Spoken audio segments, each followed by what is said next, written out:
കൂടിപ്പോയാലും കുഴപ്പമൊന്നുമില്ല. അപ്പം നമുക്ക് ദോഷമുള്ള സാധനങ്ങളൊന്നും അല്ലല്ലോ. പിന്നെ ഇത് അരയ്ക്കൊന്നും വേണ്ട കേട്ടോ. അതിനാന്ന് പറഞ്ഞാൽ ഇതെല്ലാം നമ്മൾ ഈ എണ്ണയിൽ കിടന്ന് തിളയ്ക്കുമ്പോൾ ഇത് അബ്സോർവ് ചെയ്യും. പിന്നെ അരച്ച് പെറുക്കി മെനക്കെടേണ്ട കാര്യമൊന്നുമില്ല. ഒന്ന് പിച്ചിപ്പറിച്ച് അങ്ങോട്ട് ഇട്ടാൽ മതി. അല്ലാണ്ട് അതുകൊണ്ട് അരച്ച് പിന്നെ അതിൻ്റെ കുറേ വെള്ളം ഊറ്റി അതിൻ്റെ ഒന്നും ഒരാവശ്യമില്ല. ചതച്ചിട്ടാൽ നല്ലതാണെന്നൊക്കെ പറയും. പക്ഷേ അത് ശരിക്കും അത് അങ്ങോട്ട് എടുത്തോളും അത്. എന്നായാലും ആ എണ്ണയിൽ കിടന്ന് തിളയ്ക്കുമല്ലേ.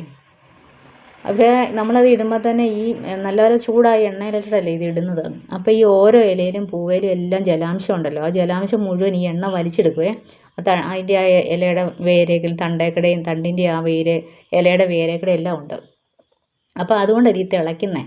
അപ്പോൾ ആ ജലാംശം മുഴുവൻ വലിച്ചെടുത്തെന്നുള്ളതിൻ്റെ ഒരു നമ്മൾ മനസ്സിലാക്കേണ്ടതെന്ന് പറഞ്ഞാൽ ഈ തിളയ്ക്കൽ നിൽക്കും കണ്ടോ. വളവളാന്ന് തിളയ്ക്കുന്നത് അത് നിൽക്കും അവിടെ. ഇടയ്ക്കൊന്ന് ഇളക്കിയിട്ട് കൊടുത്തേണ്. കാരണം ചെമ്പരത്തിയുടെ ഇതളൊക്കെ പൊങ്ങി കിടക്കുവേ.